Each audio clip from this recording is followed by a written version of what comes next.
significant issues with retention or job vacancies. Occasionally we'll have challenges in filling certain positions, but that's nothing new, but no unique obstacles in the process. Recruiting in a rural mountain town has always had its challenges. That's nothing new either. And so some of the, I'd say probably last decade, newer methods we've used for recruiting have been social media. It's a kind of a form of word of mouth, and maybe targets a more passive job seeker. But in addition to the local and industry-specific sites, that's kind of the breadth of our recruitment efforts. And then we also continue to offer competitive wages and strong benefits package, which I think really shows in our retention rates, and is helpful when we meet these obstacles in the hiring process. And so it does appear that we're still the employer of choice in the community. And then even, I'm just going to add, yesterday we interviewed 17 candidates for 12 seasonal positions we have open this summer, with many of those just trying to get their foot in the door permanently. So, yeah. So because our vacancy rates are well below the threshold, so the law says if it's over 20%, there's a lot more information that has to be provided to you. But since we're well below that, that's just what I have to report on. But I'm happy to answer any questions. Just a quick question. Yeah. During the interview process, if applicants are coming in, is there conversation about the barriers they're seeing in terms of moving to a mountain town? And do we kind of look to incorporate those in kind of whether it be wages or perks or whatever else? Yeah, it is challenging, I think, in the public sector, and then having, these, I'd say, kind of policies in place regarding salaries and benefits. It's hard to do above and beyond of what everybody else gets.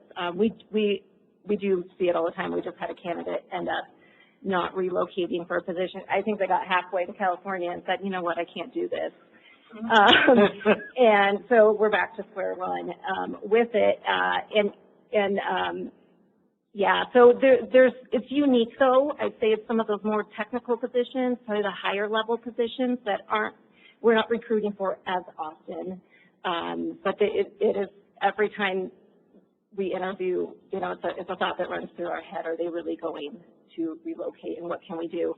I mean, I think about a year or two ago, we looked at our relocation. We have a moving reimbursement policy, and it's kind of been the same for a while. And so we went around to different mountain communities like Mammoth and just kind of the agencies around the lake to see what they were doing, and we were doing way more than any of them. And so we decided not to change it at that time. But we're kind of stuck on how much more we can give those folks to come here. Yeah. So what the numbers were 10% management, 6% union? Yes. Okay. And then how does our seasonal workforce play into this calculus? They don't at all. So I don't consider them, and I hope this is okay, they're not full-time permanent positions within a bargaining unit. And so it's my understanding that this law really pertains to bargaining units, which are our management and our union groups. And so it'd be difficult to consider them vacancies because they're not regular positions. And every year is a little bit different depending on what's been approved through the budget or what projects might be coming up in that summer season. Yeah. So I don't factor them at all. So around this time next year, we'll be seeing you again on this topic? Well, yeah. I'm on the 11th hour here because this has got to be done before the adoption of the annual budget. And Melanie said, when are you going to get this done? Yeah, so it seems like good timing for it. I think right before the budget's adopted. It could be the first, meeting of the fiscal year, but that's coming up pretty quickly. So yeah, it'll probably be this time next year. Any more questions or comments from the board? I was just going to say real quick, I think the real purpose of this legislation that is obviously promoted and supported by union groups was just to ensure that agencies were doing their best recruitment efforts to fill open positions. Okay, so this is a public hearing. So is there anybody from the public that would like to speak on this matter? Seeing none, I can close the public hearing, and you can read the direction you would like for the board. There's no action? Okay. Thank you. Thank you so much. Okay. Okay, moving on to standing and ad hoc committee and liaison reports. Paul and I attended the El Dorado Water Agency meeting last week, which included a board workshop on their strategic plan. And so, I think it was good. I think that it is a strategic plan. It doesn't necessarily address, like how we're going to, partner with them, precisely. One thing that did come up that I thought was interesting, and I think Paul did as well, is that moving forward, they want to have MOUs with all of the purveyors, which we thought was positive. And there was a lot of things that were covered that just don't really relate to us up here. But it was good. It was good that we were there. The meeting itself, Tahoe City did a presentation and highlighted a lot of, the unique challenges that they have, we also have them. So I think it was good. Paul had the distinction of being the third manager to drive Miss Daisy down to the El Dorado Water Agency meeting. You got in the front seat though? I did. I would give him a good review, no snacks or water, but I also did not feel the need to pull my rosary beads out, which a couple times with Richard I did.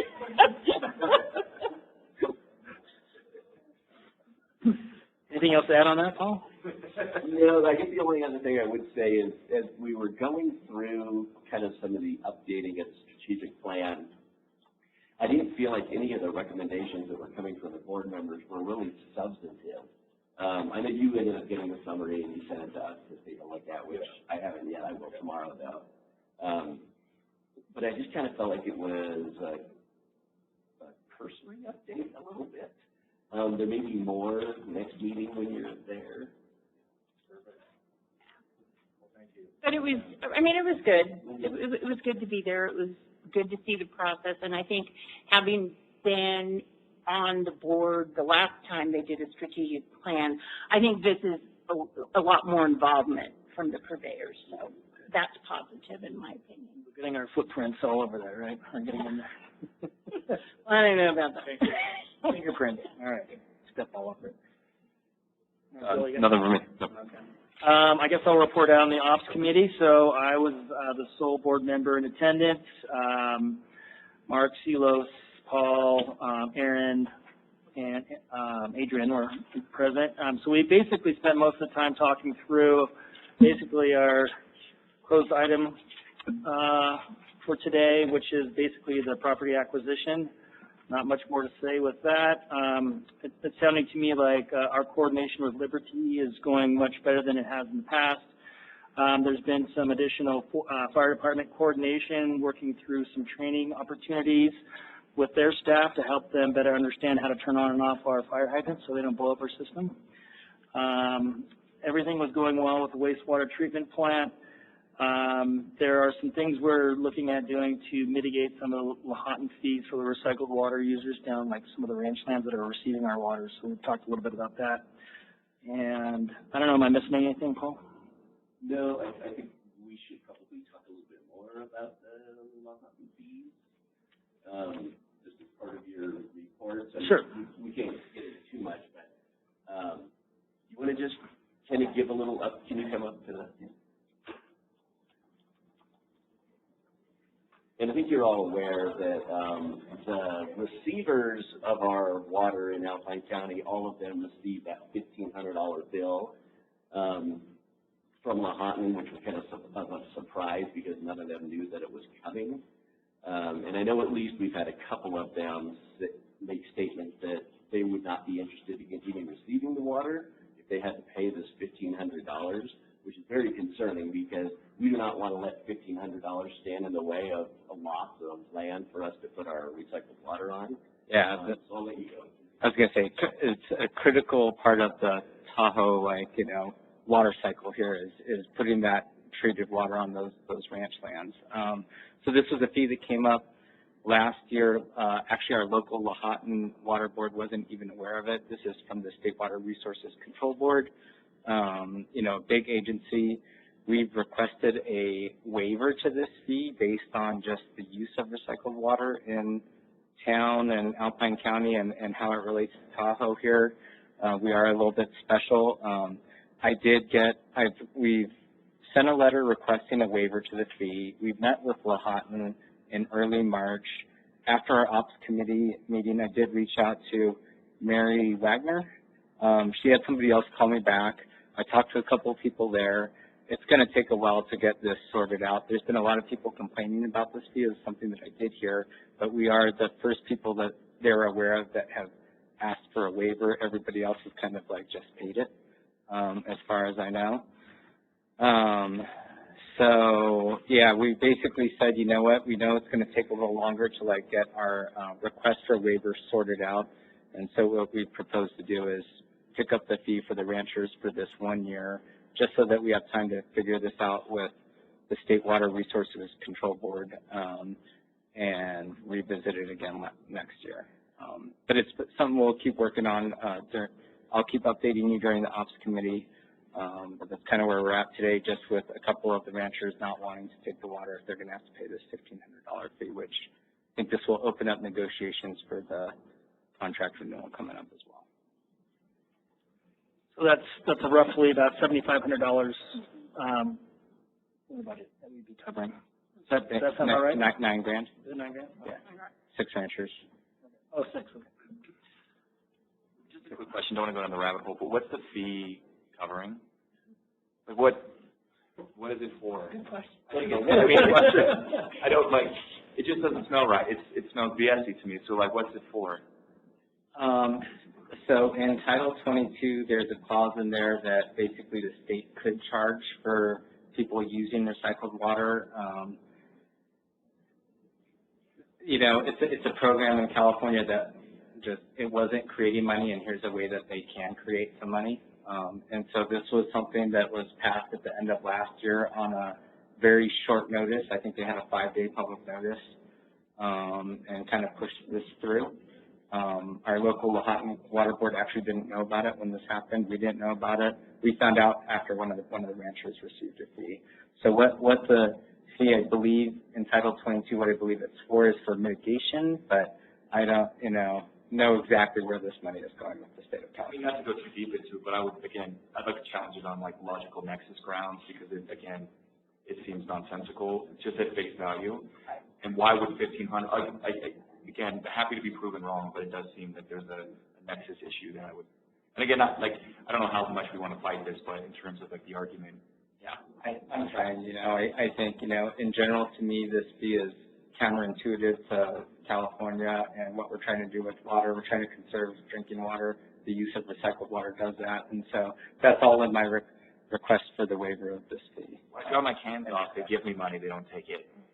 Yeah, agreed. Thank you, Adrian. I guess finishing off with you, Nick. Is there anything? Nothing? Okay. Moving on to board member reports. Nick? Yeah, did a lot of reflecting, and I wrote down my thoughts because it was long-winded, but about the budget workshop, especially considering the rate increase. Just looked at like over the past 10 years, that project completion again that we were talking about. The average rolling was 52%, which warranted about a 5.5% increase. And then even the highest one was 69%, which was about a 6.5% increase. Personally, I would be comfortable going outside of my limits if that was to come down to that number, that 6.5. Just want to stress that based on the expectation that we have a significant improvement on the project delivery, obviously, which is a lot of us have kind of agreed on. Well, I know the implementations team was understaffed for roughly the past 18 months. Staff over the 10 years was pretty full, I would assume, during that period. And now that we're fully staffed again, I expect to see a meaningful result, obviously. Just as important, we know to weigh the financial impact on our customers. So every dollar matters. Any rate must be clearly tied to real visible outcomes, obviously. So and our ratepayers deserve to know the money they're contributing is being put to something efficient. So if we're able to get closer to like a 90% completion of those projects, I'd be comfortable looking at that 9.5, like 90% based on the 6.5. I'd be comfortable going up to that 9.5 in latter years. I just wanted to bring it up and see kind of if any other board members were thinking along those lines. Yeah, I don't so. think we can. This is just board member reports, right? Yeah. Yeah, I don't think we're agendized to like kind of go back and forth about this, but I appreciate you sharing like your information. Yep. Not to go back and forth. Could you just refresh me on the approval timeline for the budget? What meeting are we May 15th. on? May 15th. Cool. Yep. Just wanted to get my thoughts out there. No, thank you. I have no board member report. Nick, do you have any? No. Okay. Moving on to staff and attorney reports. Do you want to start with public affairs? Shelley, vacationing from Southern California. Good afternoon. So tonight, the two chambers, the South Tahoe Chamber of Commerce and Tahoe Chamber, are putting on a fire forum at the high school. And so it's from 5:30 to 8:30 tonight. It's covering all things fire. We're not presenting at the forum, but we will have a booth talking about our water infrastructure projects that we have planned over the next 10 years for fire flow, my handy pipes that I bring everywhere, showing folks the difference between our 2-inch lines and our upsized wire lines and the importance of investing in our infrastructure for fire flow. So if you're at all interested, I'll be there from 5:30 to 8:30 tonight. Paper that says we installed active fire hydrants last year in your community. I don't know. Yeah, Pretty cool talking point. Yeah, how many, all the updates. I focused on the things that are to come, recognizing that we have a proposed rate increase coming. I think also to Nick's point, yeah. And I think Good opportunity. Yeah. Just knowing the number of hydrants, you know, what's going to happen and where it's going. We have a fire hydrant fact sheet. Lots of fire hydrants up here. I think that's great feedback, though. I'll look into I was it. thinking something way more simple. Sticker. No, just like a big hydrant with like maybe a dog peeing on it. Like we installed 150 hydrants or whatever the number is. Yeah. So I did run into Christy Cregan, who's with the Tahoe Chamber, and she mentioned this to me as well. It sounds like there's going to be a panel discussion from it's mostly fire chiefs from around the basin. And I guess if there's any opportunity for us to get in front of or get on that panel in the future, if they're going to do this again, that might be a good opportunity for us to kind of call out some of these things that we're doing on our side and all the lobbying and everything else that you're working on too. So anyway. Thanks, Shelley. All right. Moving on to customer service, I think Ryan is going to talk about our customer assistance program. I'm trying to mentally telepathize this one. I'm assuming that's what it is. Good afternoon. That's exactly what it is. Yeah. Paul asked me to give an update to the board on the status of the district's customer assistance program, so I will do that. And since Director Henderson was not on the board last year when we kind of made a change to the program, I'm going to give a brief history so you have some context for this presentation, Joel. So the district has had a customer assistance program since 2007. So that was adopted by the board at the time by ordinance. It's in our administrative code. And at that time, the program offered a 20% discount on the water and sewer bill. And we have always partnered with Liberty on this discount program, essentially insofar as that our application was simplified and we just required that customers who qualified register with Liberty first, and then we have them fill out a one-page application and submit that along with one of their power bills that shows that they're in Liberty's program. The point of that was that Liberty then handles all of the income verification. At that time, there was kind of more involved income verification. I'll talk a little bit about that. But essentially today, the program is still in place. In 2019, the board voted to increase the discount from 20% to 25%. So that's kind of where we're at now. Now, what happened last year, Joel, is that we had been hearing from different customers who didn't qualify for, they didn't meet the income requirements for our program or Liberty's Care program. And the income eligibility levels are actually established by state law, and they're set to 200% of the federal poverty limit. So just for some context, those numbers are adjusted every year in June, and so that is coming up for an adjustment this year. They have not released them yet. But for a family of 1 to 2 or a household of 1 to 2, right now that limit is $40,800. For household of 3, $51,000. Household of 4, $62,000, and $73,000 for a household of 5. So those are kind of the limits to get you into the care program, or what is now tier 1 of the district's customer assistance program. So when we had received feedback from customers last year, there were some good discussions about how can we reach customers who did not meet those income eligibility limits, but were still struggling to pay the bills. And we had heard from a number of them. So what the board did, we had some great discussion, and what we came up with is that the district added what we're calling tier 2 to our customer assistance program, which uses income limits that are slightly higher, so it's up to 300% of the federal poverty limit. So again, that's adjusted every year with that limit. But it takes it from $40,000 for a household of 2 up to $61,000. Household of 3 goes up from $51,000 to $77,000. Household of 4 goes up to $93,000. And then $109,000 for a household of 5.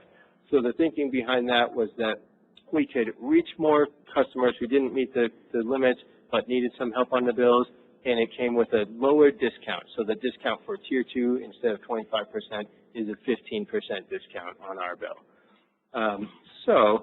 What we did is once we passed that ordinance, we did some kind of aggressive outreach. This was some feedback that we had gotten from some community events. So kind of over the summer last year is when we were talking about this. It was like June, July, and then the ordinance to add the second tier was passed in August.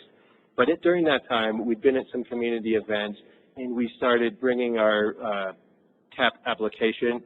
And what we heard from people is that there were a lot of people who weren't aware that the district had this program. So what we did once we added the second tier is do some kind of broad outreach to all of our customers. So that included we did some WaterSmart outreach to everybody who had an email address on file with us. We sent them an email letting them know that we had kind of revamped the district's financial assistance programs and gave them some information on the changes we made and directed them to our website for more information or to apply. We put the messaging, same kind of messaging on the front of every bill last September. So every month we have kind of a bill message. We have limited space, but last September our messaging was that, please visit this website. The district has some financial assistance programs available. Visit this website to see if you qualify or find out more information. So what came out of that outreach is that we had a lot of people apply for the program, and so the enrollment did increase significantly. But what was interesting is that most of that was in tier 1. So this kind of brings me to the point of today's presentation, is that I wanted to give you an update on, what has happened with the second tier that we added last year. And actually the utilization has been much lower than we were expecting. Right now we have 470 people or 471 people in tier 1 of our program and only 11 in tier 2. So the board had set, a lot of the discussion that we had last year too was around the budget and how we were going to fund these programs. So one important thing I wanted to point out, Joel, we covered this last year, but this is important, is that Prop 218 prohibits us from charging different customers different rates, really for any reason.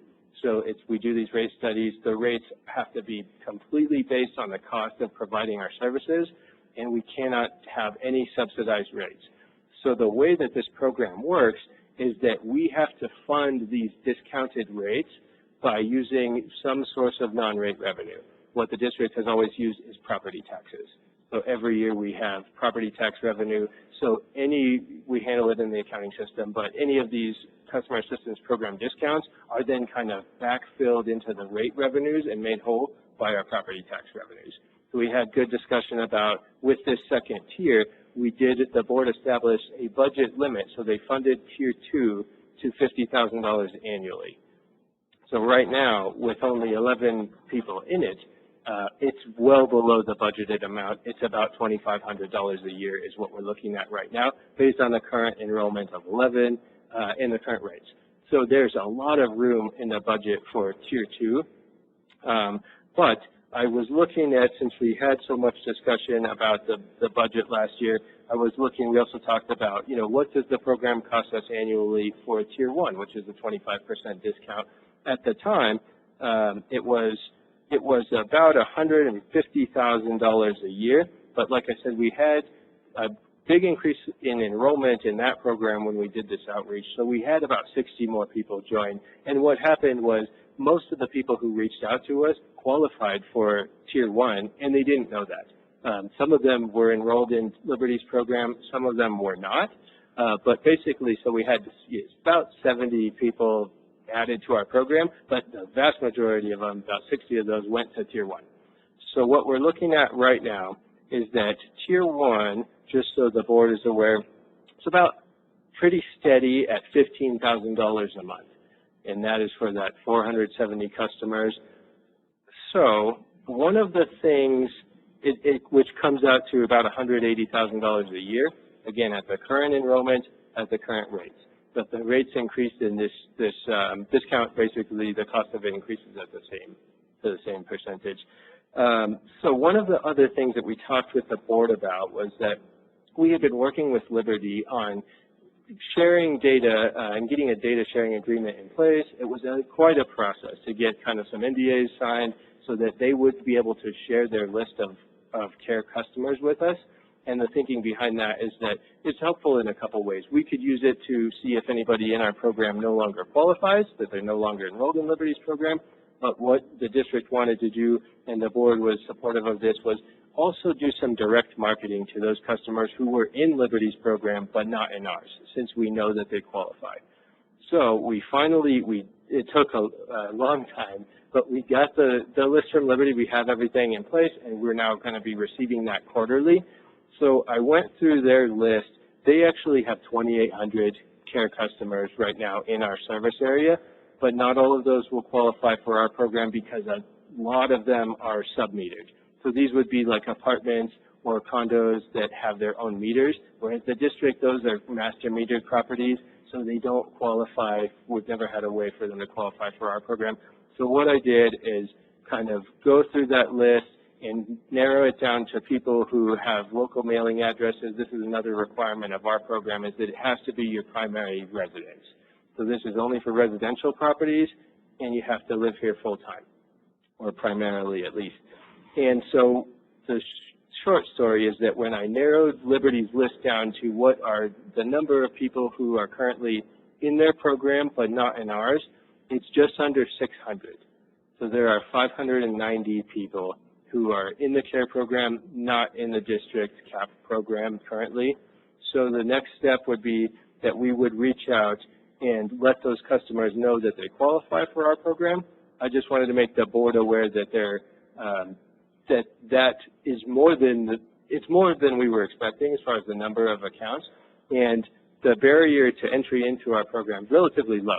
So we've simplified. Another thing we did last year is we got feedback from the board that we want to make this process as simple as possible, so we simplified our application even further, and we also rolled out for the first time an online application. That's been popular. Before that, we had a paper form we were requiring people to send in. So our online application is in place. It's available in English and Spanish, and people are using it. We've gotten good feedback on that. So essentially, this is the kind of the update that I wanted to give you, that the program is well received, but there are potentially a lot of people who qualify for it, but are not currently enrolled in our program. And again, like Melanie stated at the start, that since this presentation is not agendized, if the board wants to have any discussion about this, I'm happy to agendize it. Please let me know. I can answer clarifying questions, but we haven't reached out to those customers directly yet, but that was kind of the next thing we were looking at. But it could be, I mean, if you had, let's say 400 of them apply, which being the number is high because I think there's not much required, especially if we tell them, that you already meet the requirements, all you have to do is fill out this application. The amount of money that we're using to fund this would increase dramatically. Any questions? I just wanted to say in terms of tier 2, I wanted to tell Dave Peterson, I told you so. But I guess what would be the total kind of economic output kind of annually if everybody signed up, the additional 600? If everybody signed up, the additional 600, so it's substantial. Right now, like I said, it's about 180,000 with 480. So it would more than double that. We would be looking potentially maybe around $500,000. And again, that would increase, if the rates increase, this amount would continue to climb with it. I think it's hard to say. I don't want to speculate. The way I was thinking about it is that there's really, that this group of customers in particular, all they would have to do is basically just sign the application and submit it online. So I anticipate we would have quite a few of them, but I don't know, I've been surprised before. But it could be, 400,000 is, I don't think, unreasonable for where we could be next year. It's difficult to say. What's the annual property tax revenue? Like 10 million? Or? More like 14. 12. Okay. So that's up. But just to let you know, obviously the way we budget the property tax revenue, we budget every dollar that we spend every year. So it's always allocated. So we would have to reallocate some of that money to go towards this. But the only point in having a conversation beyond the one we're having right now is if there is some concern about this, because the way that policy is drafted today, we will automatically contact these people because our policy says if you qualify for liberties, you qualify for ours. So the only reason to continue this discussion is if we want to somehow limit the policy or limit the amount that we're willing to budget towards this. So I guess just more questions, I guess, and clarifications. With the tier 2, we had a cap of $50K coming out of that property tax thing. What's the cap on the tier 1? There isn't one currently. No cap. Yes. And there never has been. Okay. I guess the other question is, like, I did reach out to Paul, full disclosure, just to see if we can get this on the May 1st agenda, but it sounds like you've already thought through it. But and as we move into the discussion around rates, but I did kind of scroll around our website a little bit, and it wasn't really obvious to me where to find that resource in terms of what forms to fill out. I'm not sure. Like, I looked into the customer resources drop down, and I didn't see anything. I did a search, and there was some frequently asked questions related to it, and I went to the link that said go to this location here, and I got a 404 error. So maybe I'm just not navigating it sufficiently, but I'm wondering if there's any way to, I know you guys have done some work at community events and emails and posting stuff on the bills, or anything else we can do, like on our front end, to maybe make this a little bit more transparent and obvious for those folks. I can appreciate it. Yeah, it's a lot of revenue that comes out of the tax side of our revenue source, but yeah, I guess for me, like, to whatever extent we can help support our community that's struggling, I guess I'm all for that. So. Yeah, and we can absolutely make that more visible on the website. I believe it's under customer resources. I think there's a financial assistance, a dedicated page for it. But yeah, there are things that we can do to make that, like easier I to find. Like 3-5 minutes on. Hmm? Oh yeah, yeah, we can do better than that. Just another comment. I see the other, like, the flip side is how much staff time we spend, resource we spend trying to basically get people to sign up. And I'm all for helping folks, but there also has to be some, like, there's got to be a little bit of an effort, and maybe there's a happy medium there. So we're not trying to chase people down and spending a lot of resources to do that, right? To basically give them money. But I think we need to make sure we're doing everything in our power to make it accessible, and it sounds like we've done a lot of outreach already, right? Like, going out in the bills. I mean, that's a pretty big effort, and if people aren't willing to do it, maybe they aren't willing to do it. So I don't know. I think there's kind of a happy medium there, because it could be a big rabbit hole that we're chasing for a long time. Just from a staff resource perspective. I was just going to add, one of the other things that we did do last year when we were working with Liberty is get our name in all their outreach about care. So actually, the electrical companies are required, again, by state law to do a lot of outreach. And there were recent amendments to that law in the last 2 years where they increased those outreach requirements, where they're required to actually, based on census data, reach out to people who may qualify and let them know that this program is available. The CPUC is actually required by state law to do that too. So I think they're getting marketing from Liberty and CPUC based on just census data. So one of the things that they've implemented is that anybody who signs up for Care with Liberty, their approval letter or an email that they get if they apply online now states that Southwest Gas and STPUD have a similar program, and if once you've been accepted into ours, you qualify for them, and it references our phone number and website to reach out to us. So we've done some of that too, like they are required by law to do very aggressive marketing and outreach about the program, and our name is now tied to that. So that was something that we were talking about too, of not duplicating efforts. If we get it in there that, you know, everything that they're sending out, that you may qualify for our program, and if you do, you also qualify for these. I personally feel we should get this on the agenda and have a more robust discussion, especially with budget coming up and budget impact essentially, and just have the full picture. You know. I would agree. Actually, I was just going to suggest that, and I think it's really, you know, there's no cap on Tier 1. That's probably an area that we can discuss.